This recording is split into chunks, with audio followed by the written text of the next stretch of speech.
அக்கா என்னக்கா பண்றீங்க? பர்ஃபியூம் அடி. அப்படிங்களா? சரிங்க. எனக்கு அடிச்சா அப்படின்னா ஒரு நாள் ஃபுல்லாம நிக்கிற மாதிரி நல்ல ஃப்ரேக்ரன்ஸ் இருக்கிற மாதிரி சூப்பரான ஒரு பர்ஃபியூம் கொடுங்க. ஓகேங்கண்ணா. கேஸ் டைப் பாடி பர்ஃபியூம் வேணுமா இல்ல லிக்விட் டைப் பாடி பர்ஃபியூம் வேணுமாண்ணா? அக்கா எல்லாருமே என்ன பிராண்டுன்னு கேட்பாங்க. நீங்க என்னக்கா கேஸா லிக்விடான்னு கேக்குறீங்க? அப்படின்னு என்னங்க? அப்ப உங்களுக்கு விஷயமே தெரியலங்கண்ணா.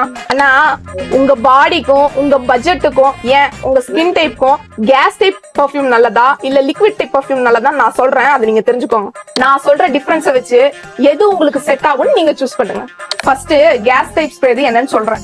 இது 2% இருந்து 3% வரைக்கும் தான் இதுல ஃப்ரேக்ரன்ஸே இருக்கும். ஒரு தடவை அடிச்சா 2 to 3 hours வரைக்கும் தாங்க ஸ்மெல் இருக்கும். இது நீங்க திரும்பவும் அடிச்சு யூஸ் பண்ற மாதிரி தாங்க இருக்கும். ஒரு சில பெர்ஃபியூம்ல ஆல்கஹால் கலந்துருக்கிறதுனால உங்க ஸ்கின்னை ட்ரை ஆக செய்யலாம். ஏன் எரிச்சலும் தரக்கூட செய்யலாங்கண்ணா.